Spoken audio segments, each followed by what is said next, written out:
We have started with the series hybrid drivetrains, and we have seen this series and parallel hybrid in the earlier class. Then the peculiarities of series and parallel hybrid drivetrains. We have seen this figure, typical series hybrid electric drivetrain. What are the various components starting from vehicle controller and all this. We have seen the function of each block as such. So here I have prepared the slides according to the functions of each block.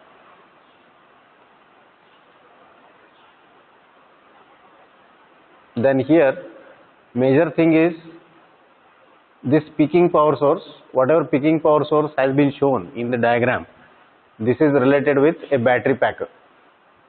For this type of series hybrid electric drivetrains, this is a battery pack. So accordingly the working can be established. So in other words, suppose if the braking is taking place, so the driver is applying brakes, so in that case whatever kinetic energy is stored in the wheels, that will be transmitted back into this motor which works as a generator, and then it will generate electrical power out of the kinetic energy which is drawn from these wheels, and that will feed back to the motor controller. This motor controller is essentially a power electronic converter that will convert this electrical power into suitable form and charge the peaking power source, or it will charge the battery.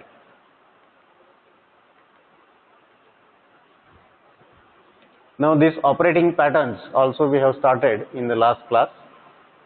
The first part is hybrid traction drive or hybrid traction mode, in which the demand power is equal to electrical or generated power or engine or generated power plus power supply to the peaking power source. So here when there is a large amount of power which is demanded by the vehicle, for example if the vehicle is moving in the uphill, in that case the engine power may not be sufficient to drive the vehicle.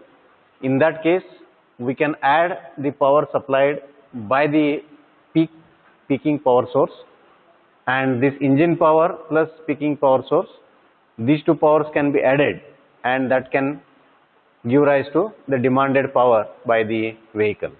So in such cases both the engine power or generated power by the generator and the battery power, these can be added to meet the total power. This is known as hybrid traction mode. Then the next is peak power source alone traction mode. So here the peak power source alone supplies its power to meet the power demand. So that means suppose if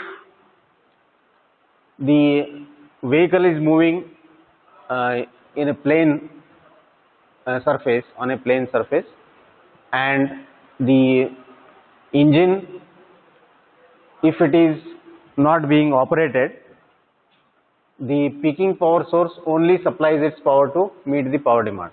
Or in other words, suppose if the vehicle is moving downhill, in that case the engine can be put off, and if necessary the demand power can be derived out of this PPS, that is peaking power source. So this is known as peak power source alone traction mode. Next one is engine generator alone traction mode. So here, as the title indicates, only the engine or generator is supplying power to the wheels, or it is made equal to the demand power. So here engine generator alone supplies its power to the wheels. So this is P demand equal to PEG. Then fourth one is PPS charging from the engine generator. So when the energy in the PPS decreases to a bottom line, the PPS must be charged. That means when your SOC, state of charge of the electric vehicle, or state of charge, sorry, for the battery from which you are supplying the PPS power. So that suppose SOC has gone down below a particular level, which is not the recommended level of SOC. In that case, this SOC can be increased by charging PPS from the engine generator. So this is this fourth operating mode. This can be done by regenerative braking or by the engine generator. So there are two ways in which the PPS can be charged. One is through the regenerative braking. So through regenerative braking, how you do it? You are converting the kinetic energy of the wheels into mechanical energy, and that mechanical energy is driving the motor. In other words, the motor works as a generator with mechanical input power and the output power as electrical. That electrical output power is used for charging the PPS. So that is known as regenerative braking. Then it can be also done by using the engine or generator. So engine generator, that set is already there in the series hybrid vehicle. So this generator or engine, this can feed the power into the PPS by using some power electronic converter. So that is shown here. If you see this diagram here, this PPS, whatever has been shown, this can be charged either through this path, through the transmission, motor controller and peaking power source. The other way is to charge it through the engine generator and peak power source. So here, whatever peaking power source is shown here, this is connected to the generator. This can be a DC generator. In that case, this can be connected to the peaking power source, which can be charged depending upon the requirements. So this is the fourth operating mode.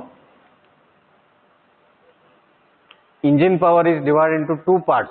One is used to propel the vehicle and the other is used to charge the PPS. So here we can see here that the demand power is less than the generated power.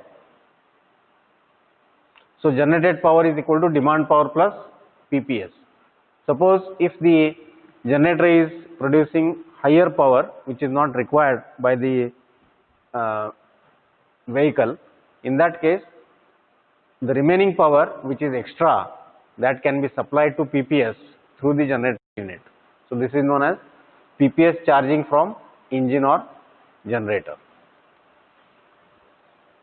So the operation mode is only effective when the power of the engine generator is greater than the load power demand. So this is the only condition at which the PPS charging can be taken up. Then regenerative braking mode. So this is when the vehicle is braking, the traction motor can be used as a generator, converting part of the kinetic energy of the vehicle mass into electric energy to charge the PPS. So this is nothing but your regenerative braking. So there are 5 different modes in which the series hybrid electric drivetrain can be realized. Then control strategies. This is a control rule which is present in the vehicle controller. So this vehicle controller is nothing but the brain of the hybrid vehicle, from where you get all the different commands which are given to the different parts of the circuit, as well as it will receive different feedbacks from different parts of the circuit. So this will monitor the overall operation of the vehicle. So that is why it is called as vehicle controller, and it commands the operation of each component. The vehicle controller receives the operation commands from the driver and the feedback from the drivetrain and all the components. So, and then makes the decision to use proper operation modes. Obviously, the performance of the drivetrain relies mainly on the control quality. So this is of course true. In practice, there are a number of control strategies that can be used in a drivetrain for vehicles with different mission requirements. So here, 2 typical control strategies are usually discussed. for the hybrid electric drivetrain. Maximum state of charge of peaking power source, this is known as max SOC of PPS, and second method is engine turn on and turn off control. So these are the two different strategies in which the control can be achieved. So here these control strategies are divided into maximum state of charge of peaking power source and engine turn on and turn off control strategies. So the first category of control strategy is given here, that is maximum state of charge of PPS control strategy. The target of this control strategy is to meet the power demand commanded by the driver and at the same time maintain the SOC of the PPS at its highest level. That means when we call it as SOC of PPS control strategy, we are concerned about the state of charge of PPS.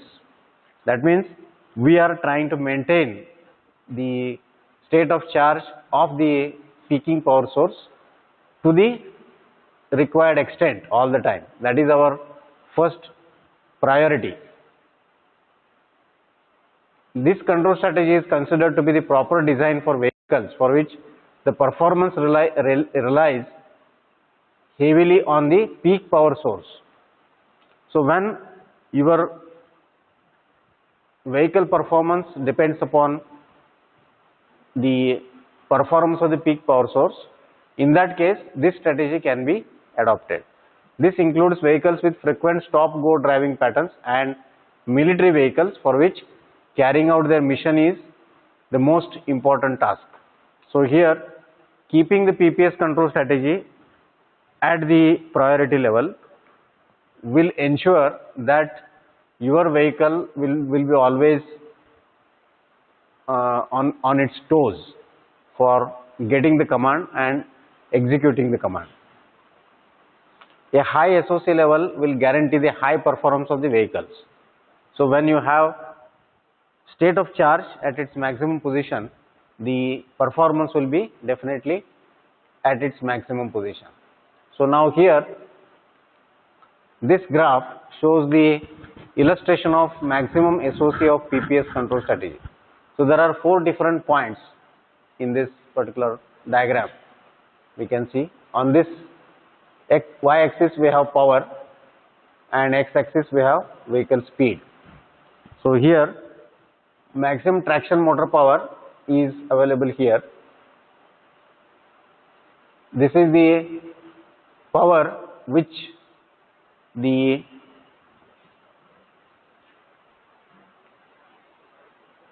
system, including the moving system of the vehicle, that system is having this maximum allowable power which can be developed. Now here in the first case, suppose if the vehicle is operating at point A, so when it is operating at point A, we can see here there are different levels. So here PPS power, this is the amount of PPS power which is available, and this is the amount of generator power which is available. So the total power availability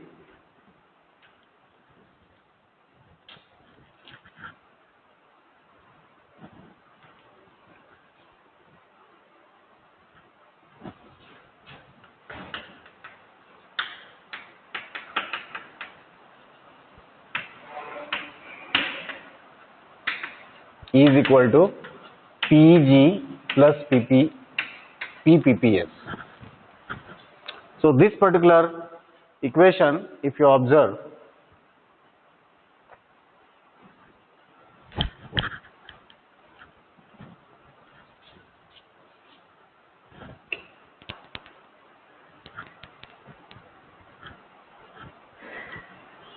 we can see here that engine or generator power plus peaking power source power, this has to be equal to total maximum power.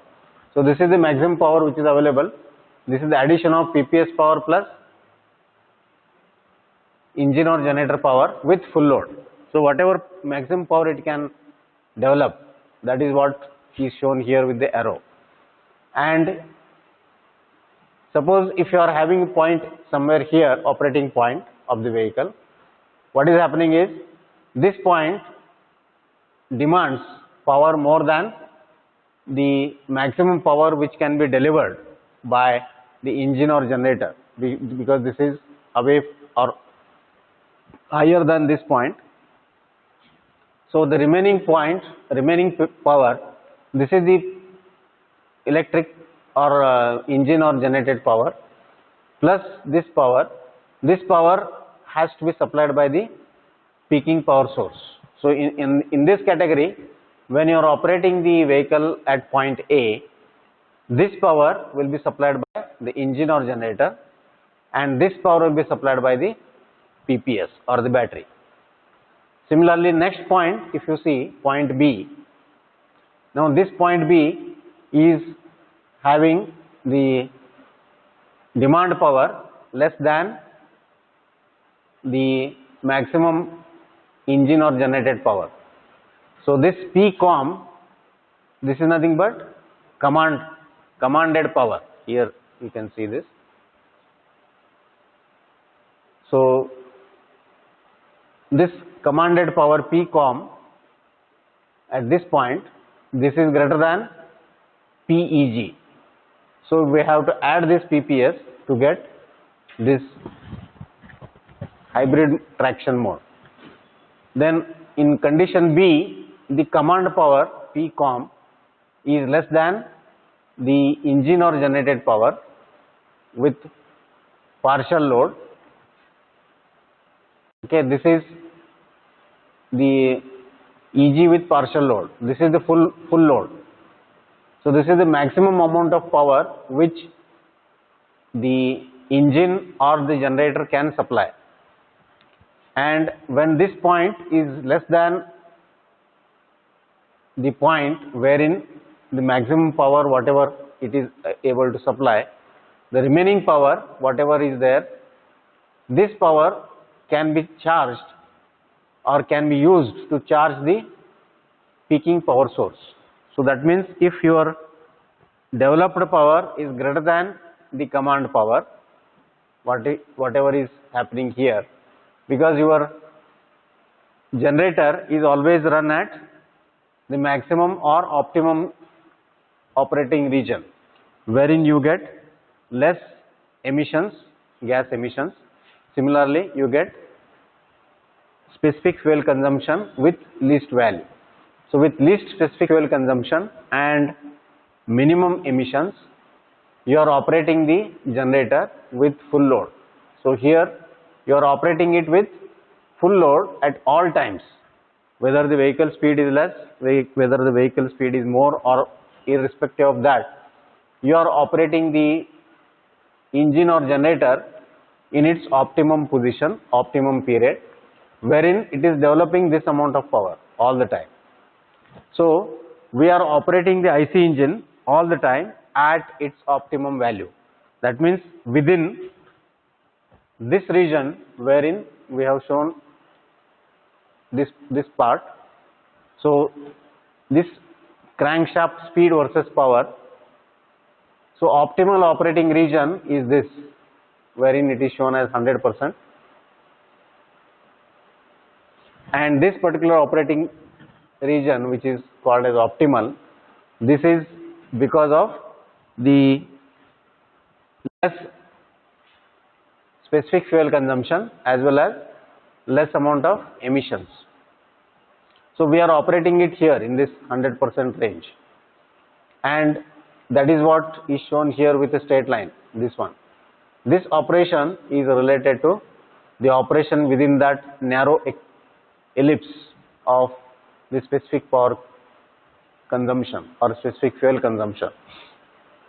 So now here, because the engine is developing this much power, which is equal to full load, part of the power is supplied to the engine, part of the power is supplied to the vehicle or the wheels, and remaining power is taken to the peaking power source for charging. Now there is a third case. So this second case is shown here. B is engine generator alone traction mode or PPS charging mode. PPS charge is PPS charging power. So this is PPS charging power. Then point C, if you see, this is known as hybrid braking mode.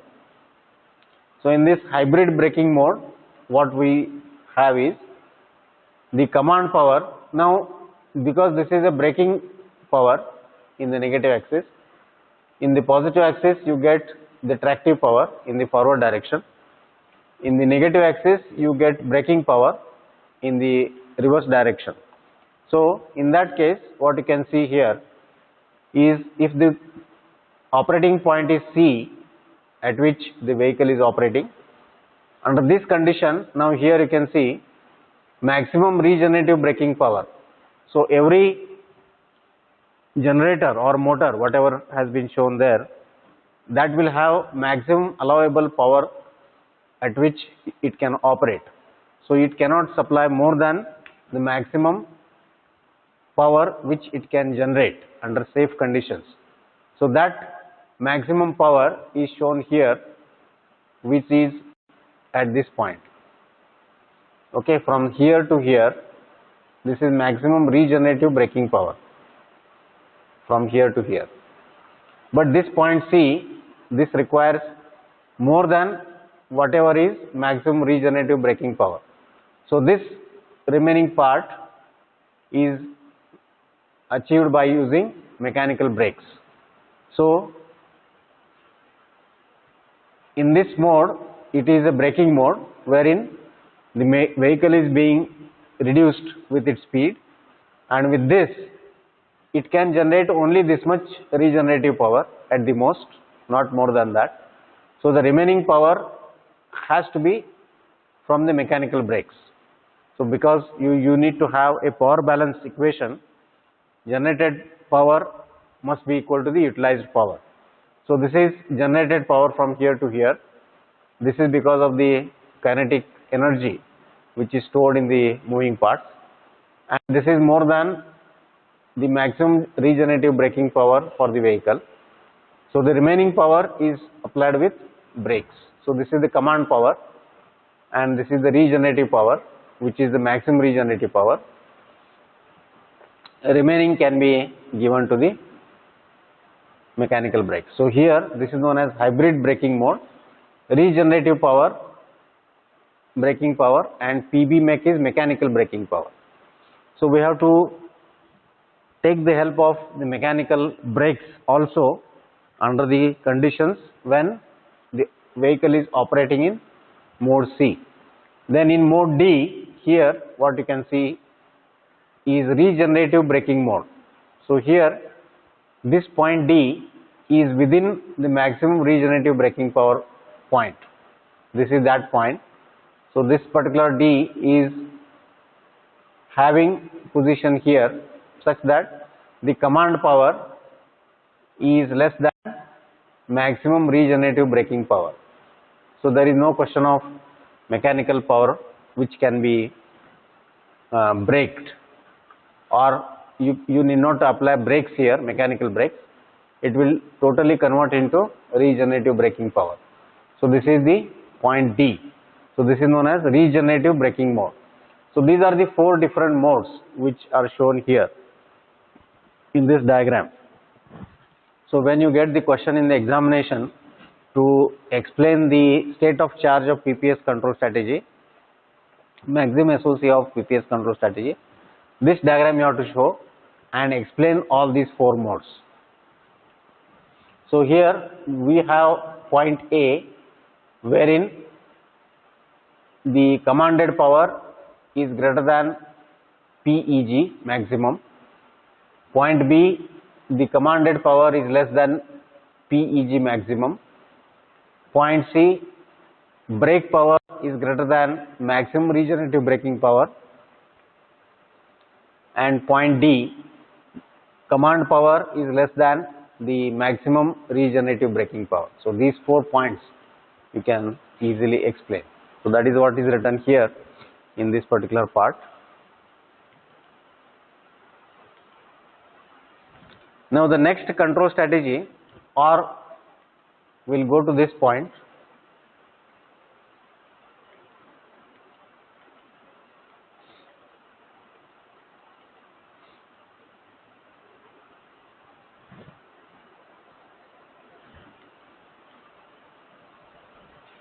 This is nothing but flowchart of maximum SOC of PPS control strategy. Same strategy whatever has been shown earlier, that has been explained here. Now here point A is corresponding to this particular operating mode, wherein engine or generated power PEG, okay, this PEG is less than, or sorry, greater than the traction power. So traction power is nothing but whatever is demanded by the vehicle. So whatever power is demanded by the vehicle, that is P traction. So this P traction is less than PEG. So if this is not satisfied, it is no. That means P traction is greater than PEG. In that case, you go for hybrid traction, which is engine generator plus PPS. So this is point A, corresponding to point A. Now, if SOC of PPS is less than SOC top, that means SOC is not full for the PPS, because our control strategy is maximum SOC of PPS control strategy. We need to keep the SOC of the PPS to its maximum value or to its optimum value. So when the SOC is less than the SOC top means required value or topmost position of SOC, in that case you have to charge the PPS. So this is point B. Okay, in point B we are charging the PPS, and remaining power which is there apart from charging, it is supplied to the traction. So here if this is not satisfied, then engine generator alone traction. That means the power is supplied wholly by the engine or generator. So this is known as engine or generator alone traction. Then now if you come here, braking power command, if it is traction power command, if it is a traction, if it is yes, you are going here. If it is a braking power command, if it is a braking, then come here. Then if P brake is greater than PM max, that means the braking power is greater than the maximum power which it can regenerate. In that case, you have to apply hybrid braking. So you have to apply the mechanical brakes also along with the regenerative braking. So that is point C. Then if P brake or braking power or command power is not greater than PM max or it is less than PM max, in that case regenerative braking can be realized. So here you can see these ABCD points, these are also shown in the flow chart. So control flow chart of the maximum SOC of PPS control strategy can be explained by using this diagram.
So this diagram we have seen in detail.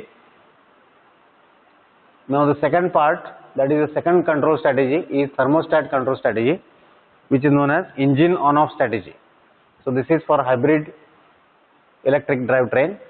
The maximum SOC of PPS control strategy emphasizes maintaining the SOC of PPS at a high level.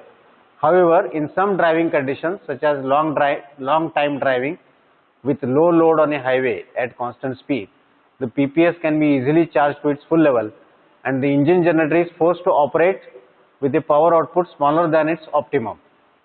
That means, suppose if your PPS is already reaching maximum value and if the vehicle is moving downwards or downhill, in that case no further regenerative braking can be applied because your PPS is already charged to its maximum value.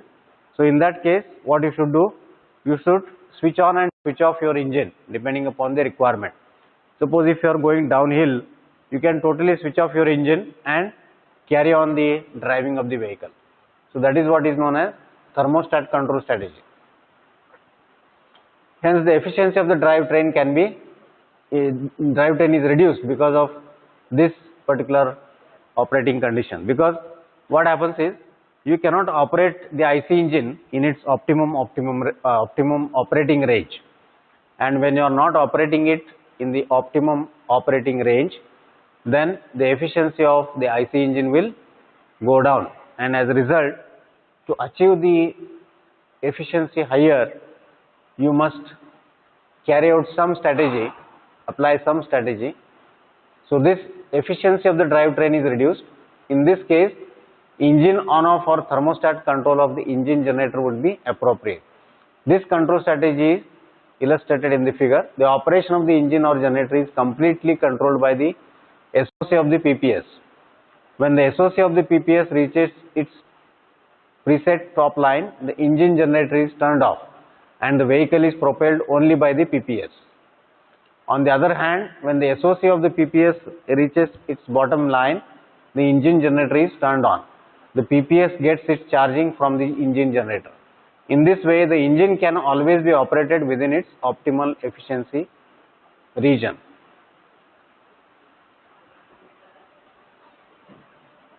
So this must be, in this way the engine can always be operated within its optimal efficiency region, not deficiency region.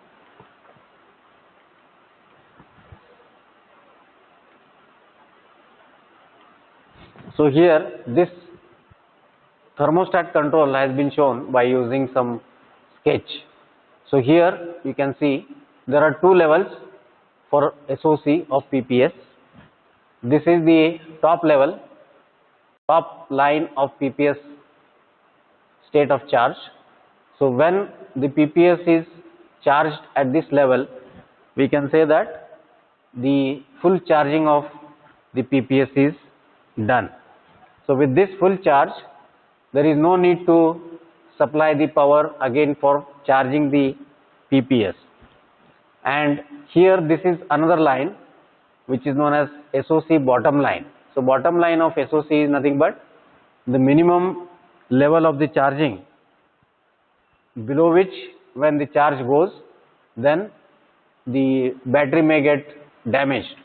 So that is, we call it as bottom line of SOC for the PPS. So this is the bottom line and this is the top line.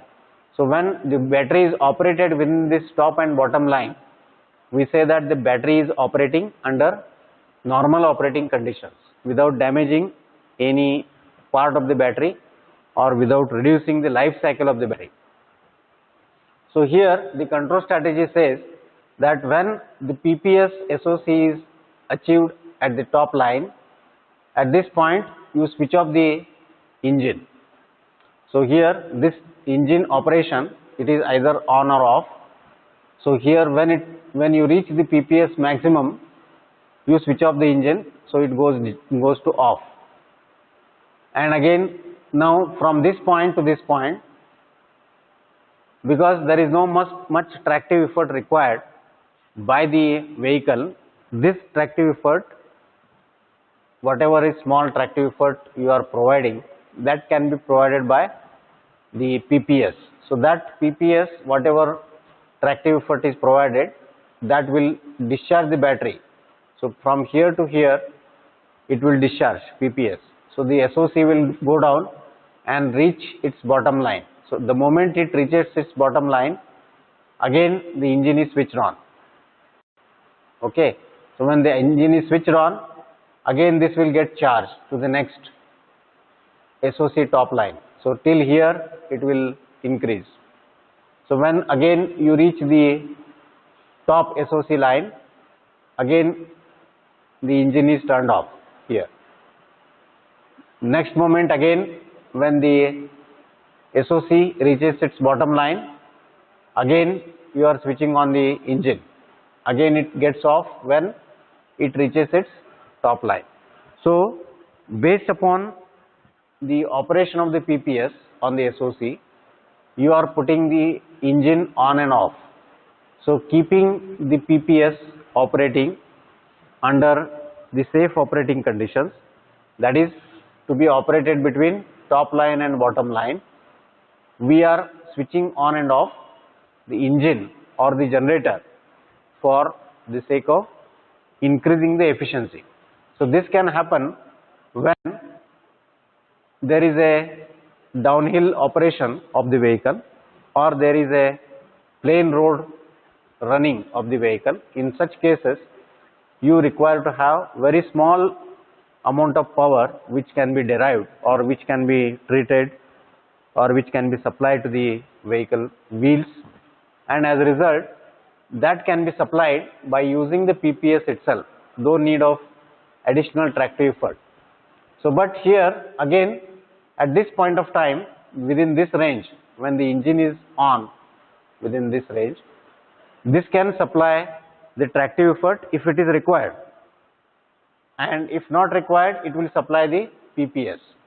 So as a result you can again devise a control strategy wherein the PPS can be charged. At the same time, if the additional power is demanded or commanded by the vehicle, it can also be supplied by the engine. So here this is thermostat control.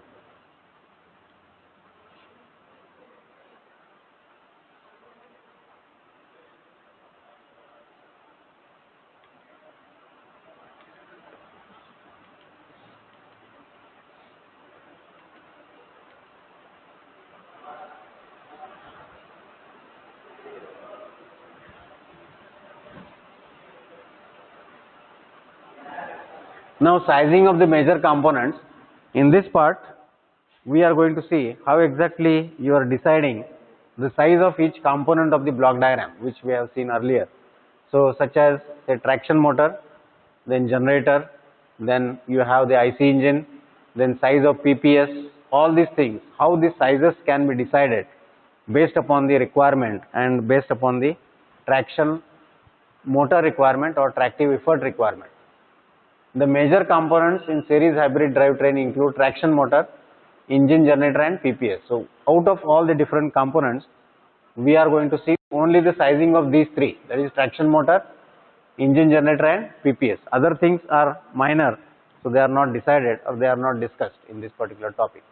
The design of power ratings of these components is the first and the most important step in the whole system design.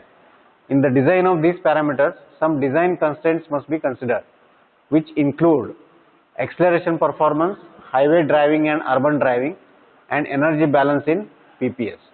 So when you are having constraints, these constraints have these three, acceleration performance, how rapidly the acceleration can be changed for any vehicle. So that is known as acceleration performance. So within a particular time, how fast the movement or the acceleration of the vehicle can take place. So that is known as acceleration performance. Then when the vehicle is running on the highway or when it is running in the urban areas or it is running in the rural areas or any other roads, then the performance will be different. So this will also be considered while designing the components of traction motor, engine, generator and PPS. Then the next one is energy balance in the PPS. So when you are controlling the PPS, charging the PPS, using regenerative braking, or anyhow this energy balance whatever is required for PPS, this is also another constraint. Then power rating design of traction motor. Out of this, now first thing is traction motor. How to design the traction motor? So here you can see traction motor design is decided by this particular equation. Okay, so this equation, the power rating of the drive can be estimated according to the acceleration performance. So this acceleration performance is nothing but time used to accelerate the vehicle from 0 speed to the given speed. So within what time from a given speed to the new speed the vehicle can be accelerated. So this is the equation PT. This is the tractive effort or tractive power. This is given by this equation. Out of this there are three components. First one here, second one and third one. So first component is due to the acceleration performance. So whatever amount of accelerating performance you want to achieve by using the vehicle.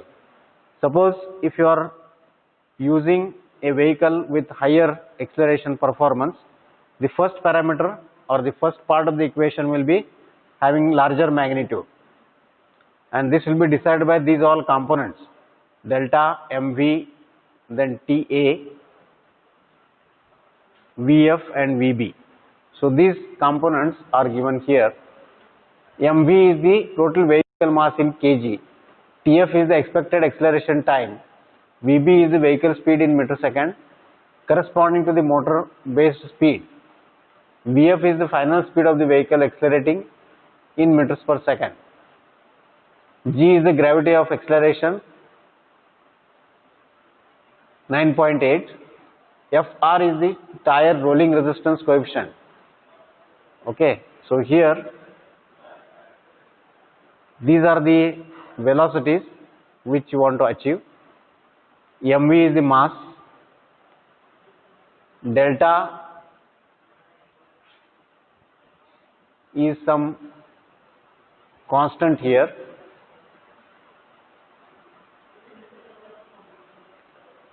CD is the aerodynamic drag coefficient, rho A air density, gravity is G, Fr is the tire rolling resistance. So these are the equations which are treated here. The first term represents the power used to accelerate the vehicle mass. Second and third term represent average power for overcoming the tire rolling resistance and aerodynamic drag. So here this is for accelerating performance or acceleration of the vehicle, this is for rolling resistance, and this is for aerodynamic drag. So these are the three components which decide the total power of the traction motor which is being used there.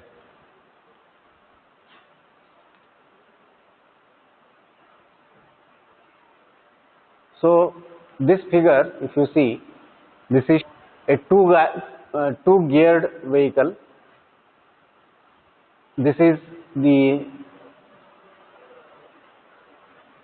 traction effort or tractive effort on y-axis. Here this is vehicle speed.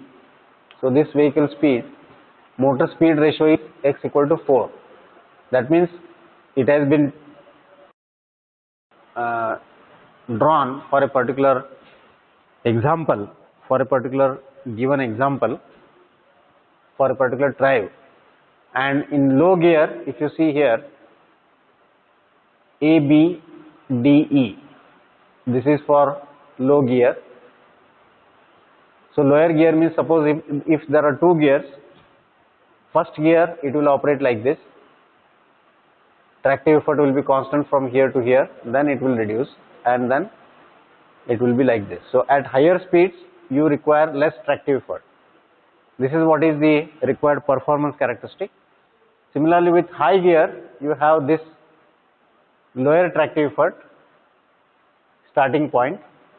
So at 0 speed you have this much tractive effort for low gear. At 0 speed you have this much tractive effort for higher gear. So higher gear now will operate from C, D, E. CDE. So this way the higher gear vehicle, higher gear performance can be checked. Now this is the power. In the earlier region you have more is the tractive effort and more is the vehicle speed. So this is a linear relationship. So this is for lower gear. For higher gear you have this characteristic. So for higher gear the tractive effort for any given speed is little less. So here accordingly you can see that this is the curve, and this part on the right side Fw plus Fr. So this is due to the component of the forces or the tractive effort which is required for the tire rolling resistance, which is Fr, and this is for dynamic wind resistance.